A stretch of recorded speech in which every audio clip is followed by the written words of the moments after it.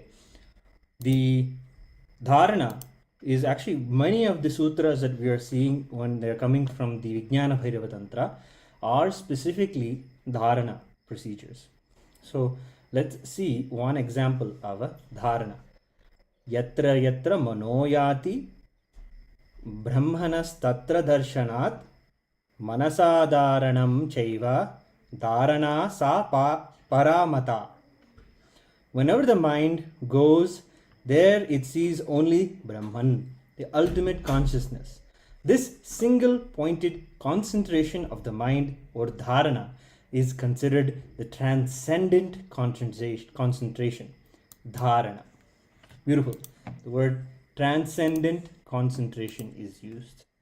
So let us now see a short video where the powerful cognitions by the Supreme Pontiff of Hinduism on dharana are revealed. Directly learning from Swamiji, the words are in the plain English language, and they will be able to hit at exactly where we'll be able to understand. He speaks directly into our listening. That is the greatness of the living incarnation that we are having. So get ready and let's learn about dharana.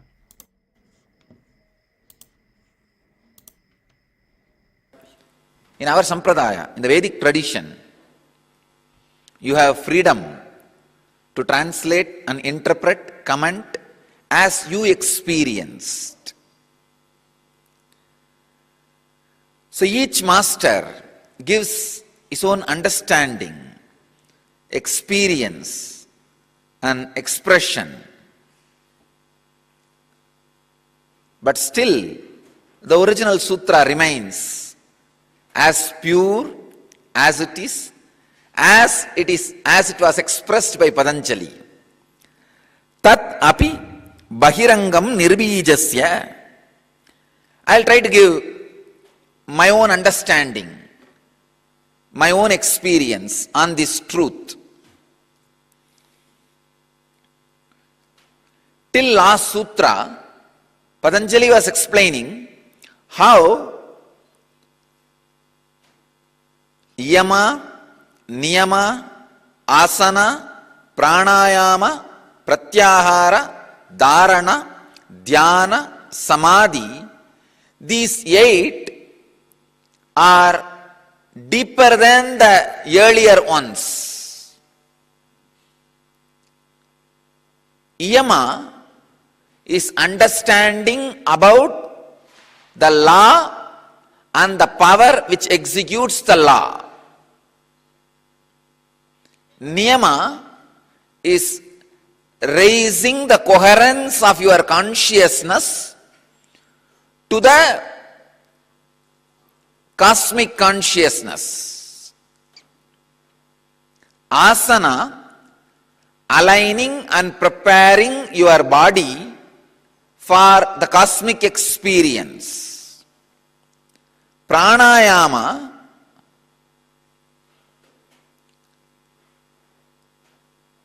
aligning and elevating the life energy in your system through the proper life breath process.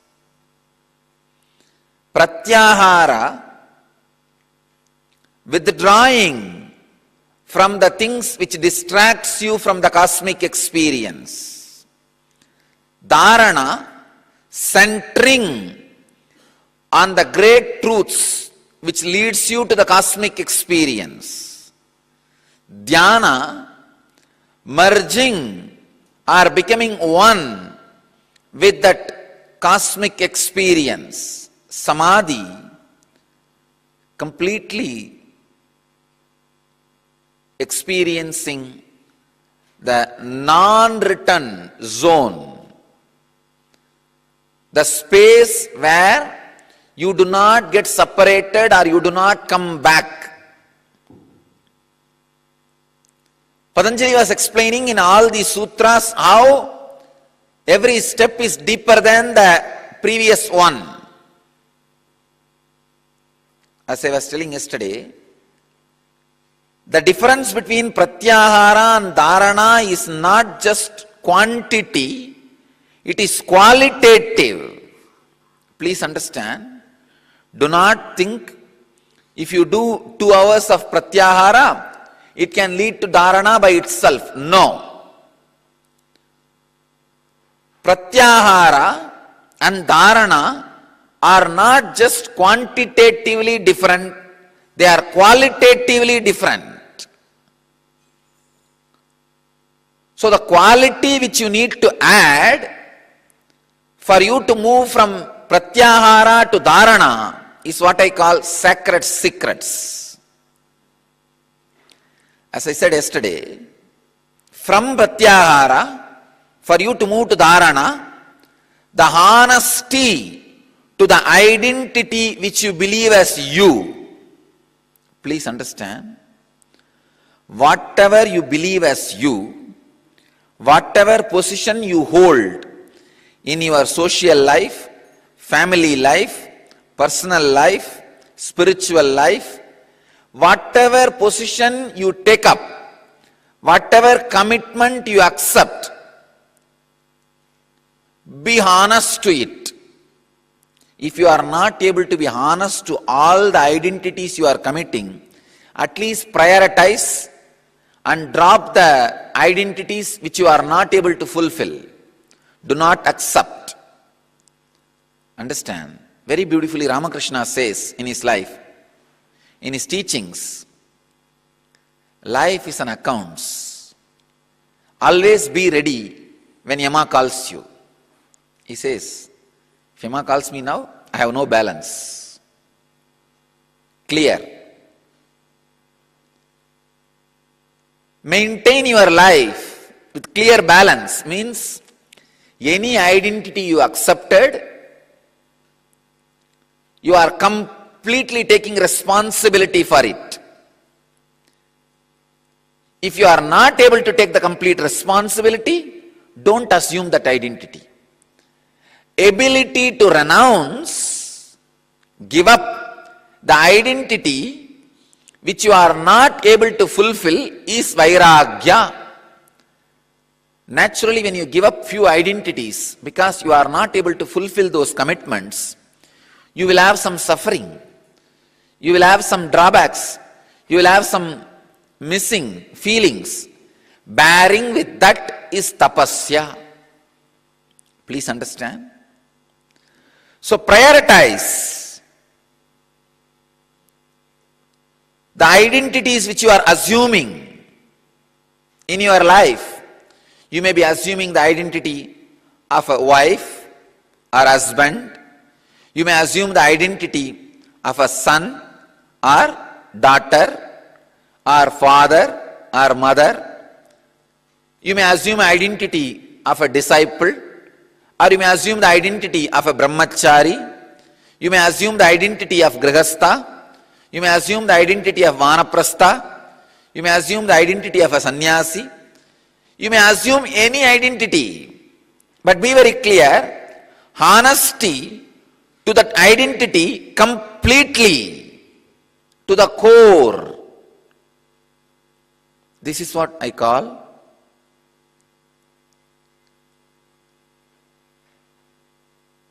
the sacred secret.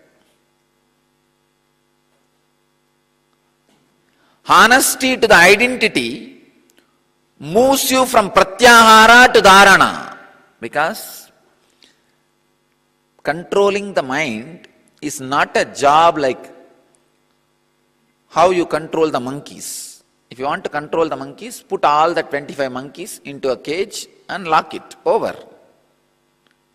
But controlling the mind is not like that, because mind cannot be shut down if it is put in cage or prison. I tell you, mind is so vast. For it to be shut down, the whole life has to be altered. I myself did not have a problem. You cannot shut your mind, move it from pratyahara to dharana, just like some technique or method. Mind is not like a snake. If you just blow some pipe, it will settle down. No. For pratyahara to dharana to happen, a complete honesty in your very understanding about yourself has to happen. All the identities which you assume and are unable to fulfill is what I call extra bad cholesterol. Not only it is a heavy load and weight on you, it is dangerous for your very life.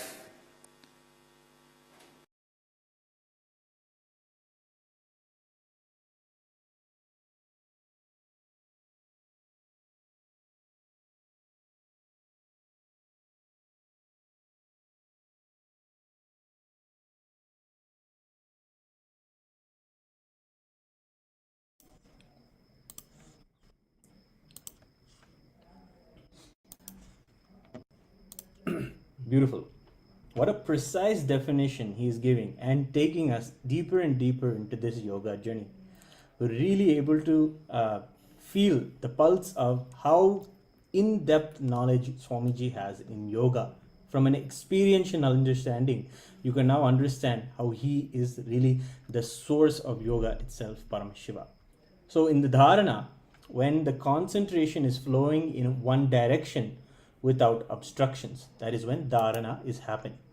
The term dharana comes from the Sanskrit word dhri, which means to hold or carry, and is typically used to describe the concentration on an object during the meditation. However, dharana has a much deeper meaning than the concentrating of the mind. Dharana is the science and the ability to project anything we want and enjoy. Okay, this is an ability we have to project anything we want and enjoy. So grounding ourselves in the identity of Paramashiva by cognizing that anything perceived is divine is considered as dharana. So anything perceived, project it as and understand it as divine, and you will enjoy it, and you will be in the space of the dharana, the goal of dharana, where dharana should lead you to is understanding that the divine is in anything and everything that is perceived by us. So let's continue to hear Swamiji's very own words on dharana.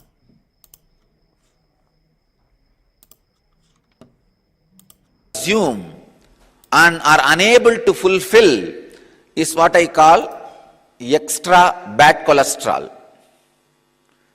Not only it is a heavy load and weight on you, it is dangerous for your very life. The cholesterol on the lower abdomen. As per the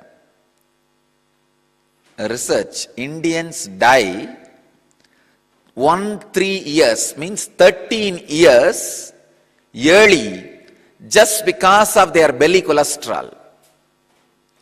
Just because of their cholesterol in the belly, 3 years, please understand, they create, attract, suffer with the diseases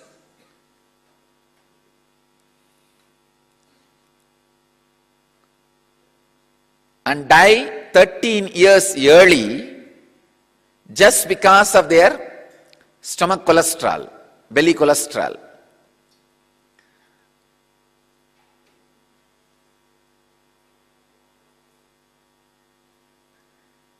I am really surprised. The country which is based in Ayurvedic food and Ayurvedic way of eating is now suffering with cholesterol. India is one of the greatest country. Every 100 kilometers you travel, the food style and the clothing style will be different. Because we are so rich. We evolved a system of eating which itself will be an automatic medicine for our body. We had a local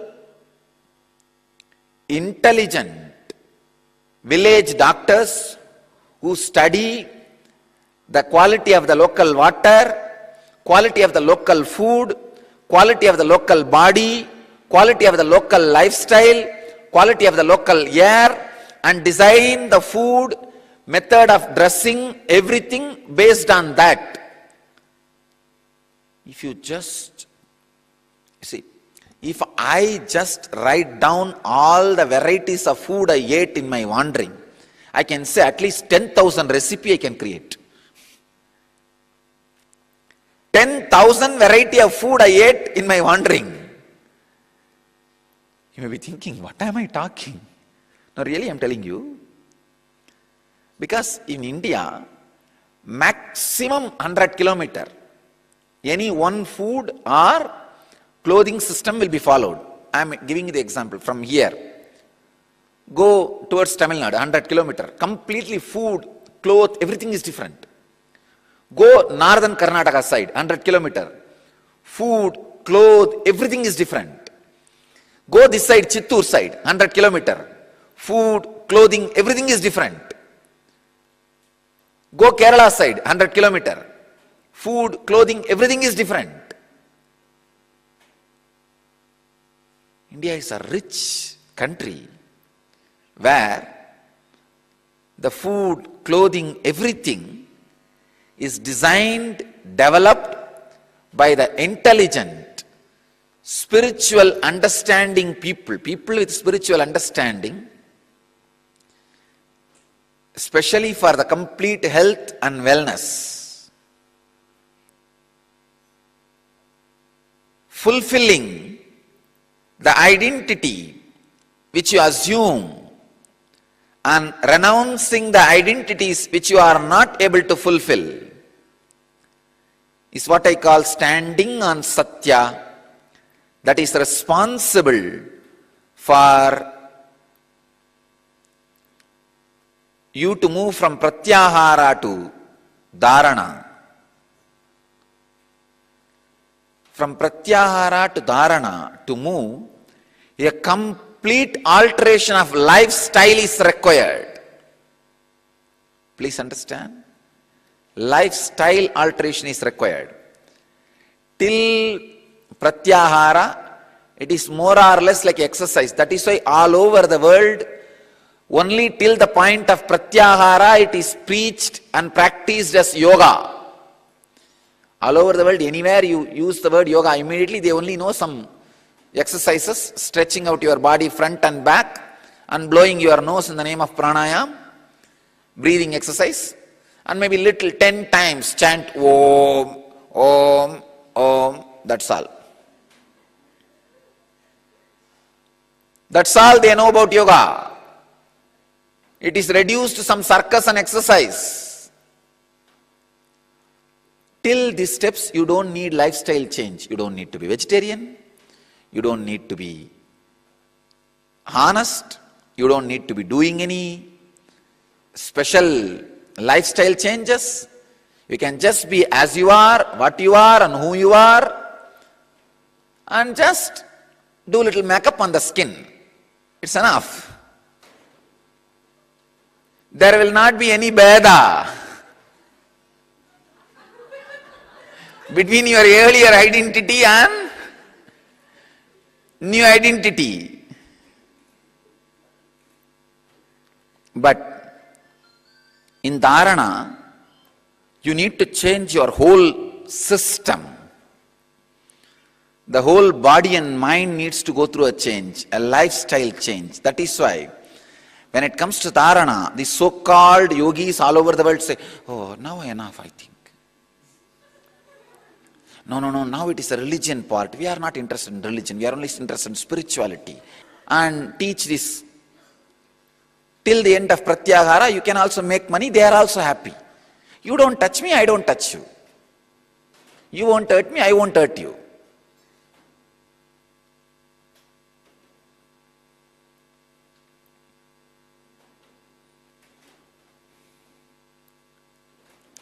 You can be a non-religious organization.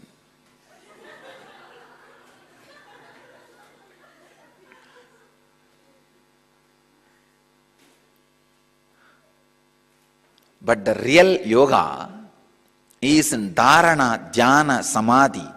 That is the soul of the yoga.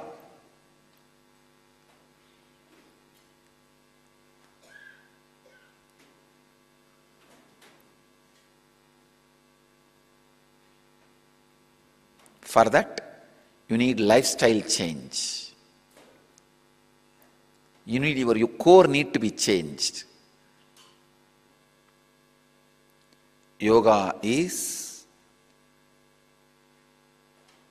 a lifestyle change, not just a pseudo makeup. No. You need to diagnose the right problem. You need to go to the core, not attending symptoms. You need to attend the very root core disease. Yoga attends disease, not just symptoms.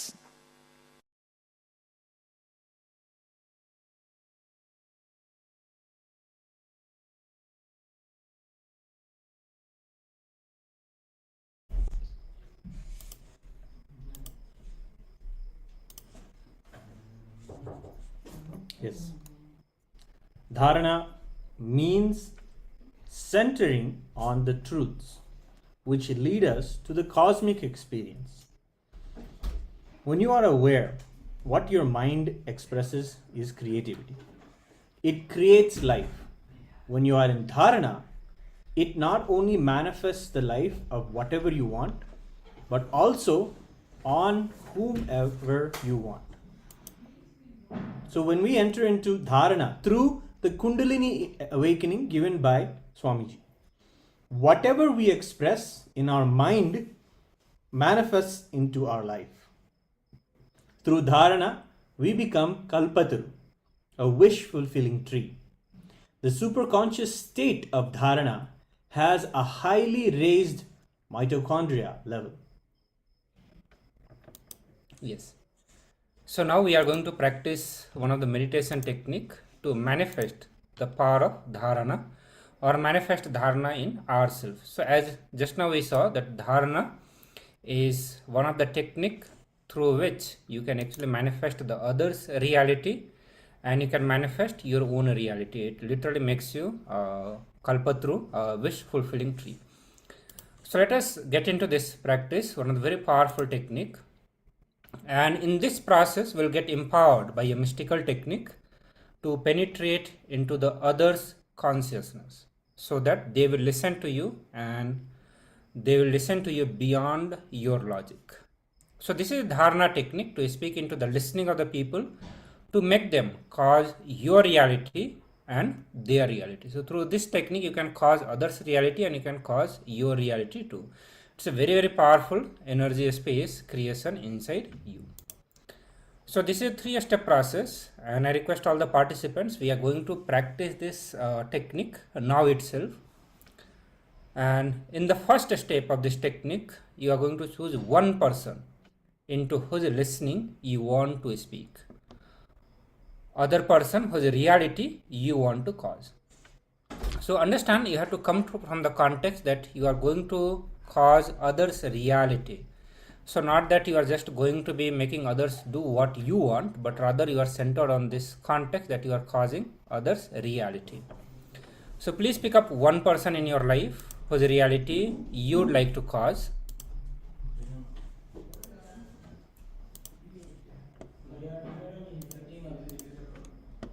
I'll project the steps for all of you.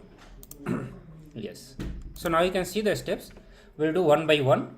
So first step, choose one person into whose listening you want to speak or whose reality you want to cause.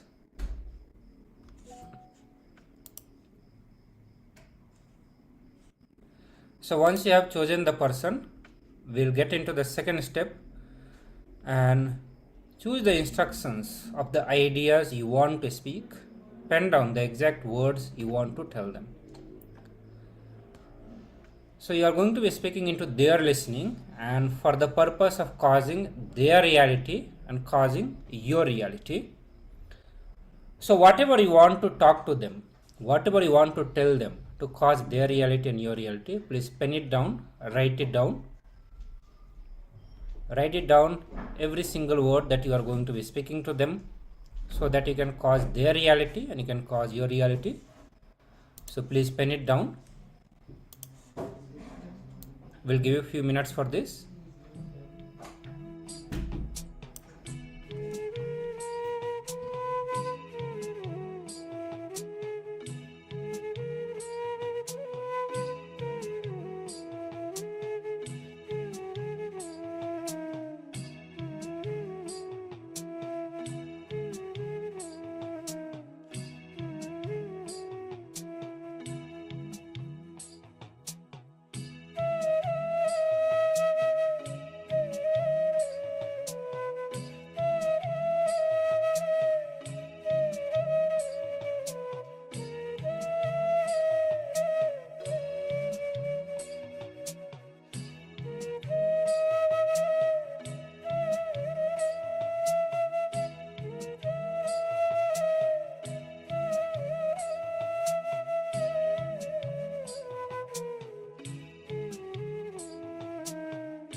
So please write it down in the detail.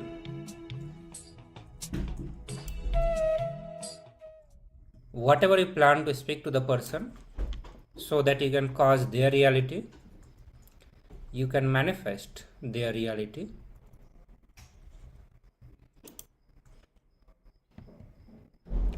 Once you have written all the steps, everything that you want to speak to the person, then we'll move to the third step.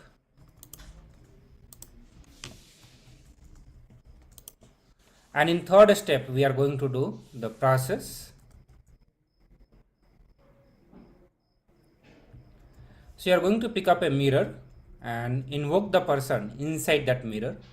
So you literally visualize that person sitting inside your mirror. See into his third eye as you send the words directly into their consciousness. So while you visualize that person, while you invoke that person into the mirror, you look into his third eye and you send all the writings, the words that you just now wrote, to manifest their reality and your reality. So I request all of you to pick up the mirror. All of you please pick up the mirror and visualize or invoke the person in the mirror. Look into that person's third eye and speak or pass all the words, instructions that you have written, that you wrote just now. So please do this process for a few minutes.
Nithyananda everyone. So please relax now. So after this powerful technique to manifest dharana, we are going to get into the power manifestation and manifest the power of Paramashiva, and it is going to be same as what we did in the last round of power manifestation. You are going to be manifesting changes in your body or the body parts. So I request all the participants, let's get into the space of power manifestation. Also till now, if you have any doubts or you want to have some clarity related to the previous sessions on the dharana and pratyahara, please feel free to ask those questions. Let us get ready to manifest the oneness with Paramashiva, manifest oneness with Swamiji. So all of you please sit straight, close your eyes, visualize Swamiji in your third eye.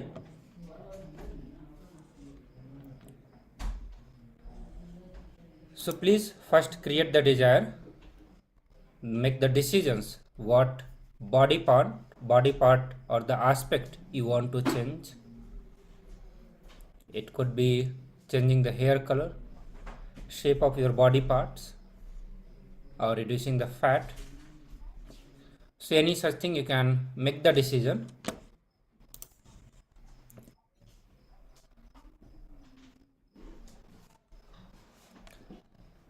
Close your eyes and visualize Swamiji in your third eye.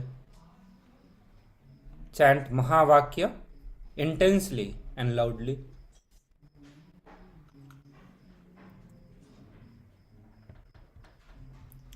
Continue to hold on to the visualization with Swamiji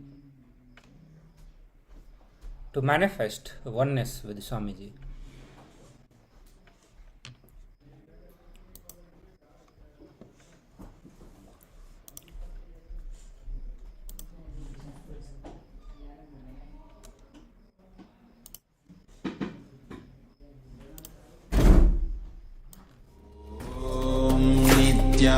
Nithyananda Paramashivoham Om Nithyananda Paramashivoham Om Nithyananda Paramashivoham Om Nithyananda Paramashivoham Om Nithyananda Paramashivoham Om Nithyananda Paramashivoham Om Nithyananda Paramashivoham Nithyananda Paramashivoham Om Nithyananda Paramashivoham Om Nithyananda Paramashivoham Om Nithyananda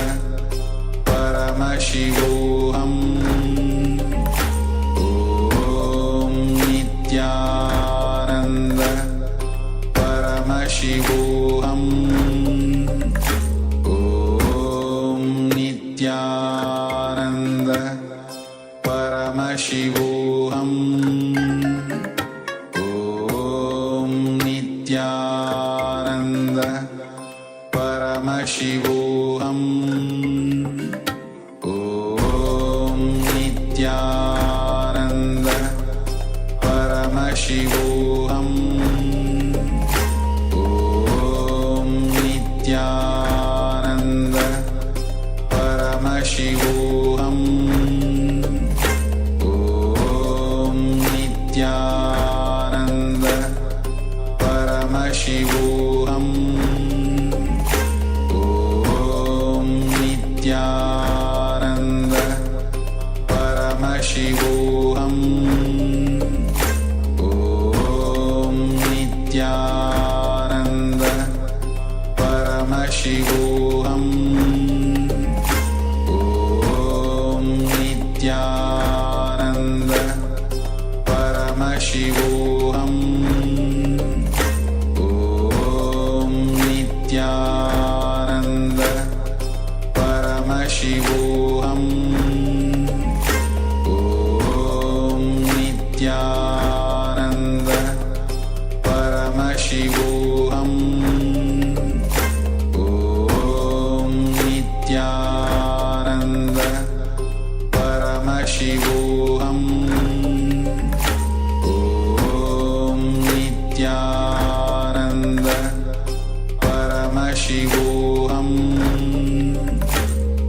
Paramashivoham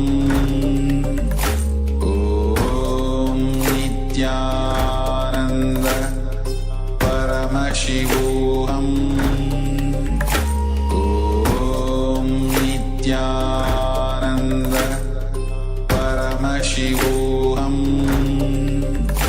Om Nithyananda Paramashivoham Om Nithyananda Paramashivoham Om Nithyananda Paramashivoham Om Nithyananda Paramashivoham Om Nithyananda Paramashivoham Om Nithyananda Paramashivoham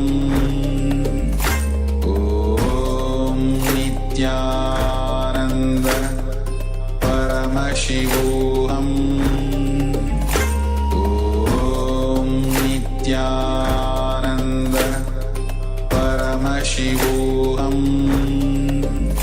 Om Nithyananda Paramashivoham Om Nithyananda Paramashivoham Om Nithyananda Paramashivoham Om Nithyananda Paramashivoham Om Nithyananda Paramashivoham Om Nithyananda Paramashivoham Om Nithyananda Paramashivoham Om Nithyananda Paramashivoham. Yes. You can open your eyes. Thank Swamiji, Paramashiva, for this beautiful power manifestation.